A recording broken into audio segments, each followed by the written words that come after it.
One thing I love so much about web development is that when you go to a particular website and you don't like how it looks or you want to personalize it in one way or the other, you can do that. And that's what I actually do to make video editing easy for me. So I attend a church and we make videos every Sunday, and I'm usually the one who edits the videos for YouTube. And when I'm editing those videos, I come to this website called Bible Gateway. This is where I get the verses. By the way, even if you're not a Christian or you don't go to church, this video is still helpful for you. This is what the website actually looks like. See, there is stuff here, there's stuff here, there's stuff everywhere, and I just care about the content in the middle. So I have my Chrome extension, which runs locally on the browser. It's not in the Chrome store. It's not in the extension marketplace. And here you can see in the CSS, I have some styles, which now makes this simple for me. Those left and right, they're not here. This is all I care about. But this is not all that I do, and I'm going to show you how this makes things easy for me with video editing. This was last Sunday,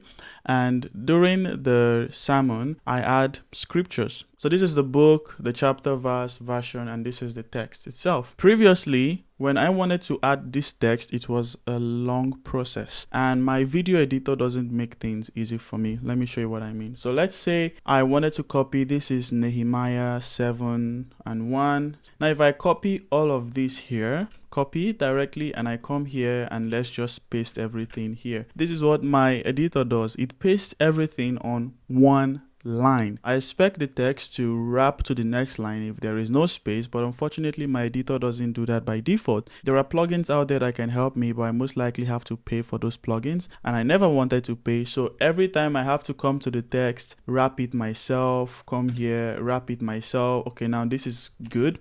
In this case, I just had to press enter like 3 times. Sometimes it's a lot more work, and then here I have to manually type this myself, Nehemiah 7:1. Now imagine doing this for 1 hour video.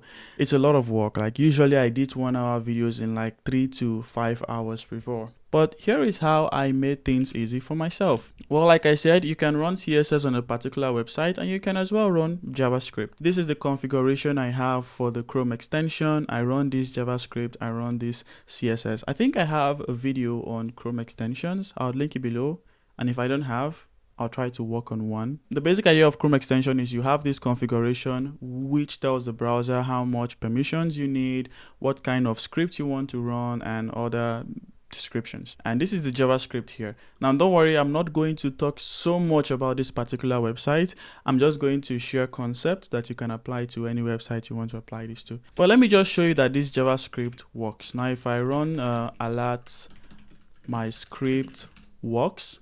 This is the extension here. I call it easy copy verse, and when I make changes locally, I have to come here to reload it. And now if I come here and I refresh, see, we have my script works. So what are the things that I did to help with video editing? Well, one thing I did is that if I want to copy a particular text, instead of having to come from here up until this point, I actually automated that. Let me see if I can find the code for that. So first thing I do here is that when you click on an element in the document, I check if that document is a span. So if it is not a span, I return out, and if it is a span, I update the active element to be that target. And the reason why I'm using spans is that, oh my god, all these ads, please. The reason why I'm using spans is that when I inspect this here, you can see that this is a span. I think there are other span elements here, and I should probably target the element in a more specific way, but spans so far has been working for me. Okay, so I get this span, and then I call update selection. Now in update selection, this is where I actually select the elements from the beginning to the end where I care about. So first I check if the get selection function exists on the window object, if the selection API exists. If it doesn't, I return. So first I get the verse from the particular elements that I clicked. And the verse, what are all these ads, please? So I get the verse by replacing the text on the class name of the elements that I clicked. So for example, if you look at this span, you can see that the class is text, and then we have the book, the chapter, and the verse. So basically on this class name, I remove the text so that I just have NEH 7 and 1. I have this particular check here, which is very specific to the website, but don't worry, I'm not going to bore you with it. But this is where I get the verse items. I have a regular expression. If you don't know, I really love regular expressions. I even have a course on it, simpleregex.dev. You can learn regular expressions there. But anyways, here I break down the verse so that I can get the book and I can get the chapter and I can get the verse. And if I should come here and let's just say I do alert verse string, and I come here and I reload this, I refresh the website. Now when I click on this, see we have NEH, the book, we have the chapter, we have the verse, and then I added this version here, NKJV, which is the version here. Anyways, let's continue. Now I get the selection. With this selection API, I can specify the beginning selection and the end selection. For start, the beginning selection starts from the node and the end selection ends at the node. Now don't worry about all of these checks. Again, it's specific to this website. Then here I specify the range. So here where I have the range, create range, I specify the before range and the after range. And then I can remove all the other ranges that already exist and I can now add my own range, and then I can get the selected string. So if I click on this, see it selects it from the beginning to the end. I don't have to drag my mouse anymore. If I come here, even if I select this, it selects the whole text for that particular verse. But this is not all, right? Because like I showed you, even if I copy the text and I paste it, it still shows on one whole line, and it's still a lot of work for me to get the wrapping right. Well, I can take my JavaScript even far. Here I have with line breaks, and then I call split into lines by words.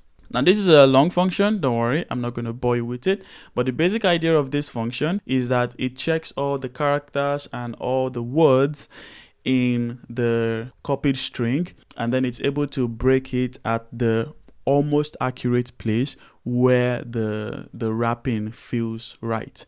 I also have this document.add event listener key down where I check if it is an arrow left, you can go to the previous verse, and if it is an arrow right, you can go to the next verse, so you don't have to keep clicking. So what that means is if I click on here, I press right, see it goes to the next verse. When I press right again, something is wrong, and I think what is breaking it is this extra line here before the next verse, which is crazy. Those are some tiny things I still need to fix. If I come here, I can press right, I can press left, and when it goes to the right one, it will call update selection again. Okay, so let's see how this split into lines by words work. So when I come here and I select this, for example, what you also notice is that update selection will also call the clipboard. So it would write it to the clipboard. I don't even need to press Command C again. All I need to press is Command V.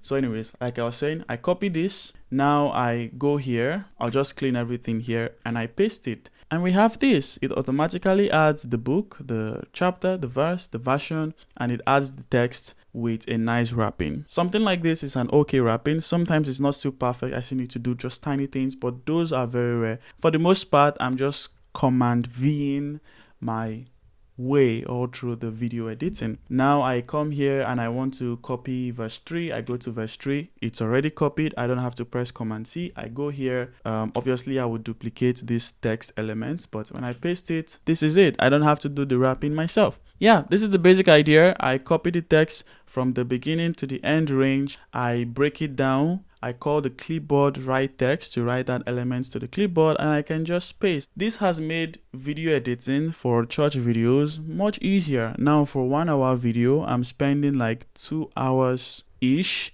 compared to when I was spending 4 to 5 hours, because wrapping the text was taking a huge chunk of my time, and now I don't have to worry about that. There are other optimizations I can do here to make my life much easier, but the whole idea of this video is just to show you that you can do this too. But yeah, you can personalize different websites to suit how you want, or if you're doing video editing or doing something, maybe you visit that website very often, you can just create something that helps you extract information from that website much easier. Anyways, that's what I wanted to share with you in this video. Well, if you enjoyed this video, please give it a like, share with others, subscribe.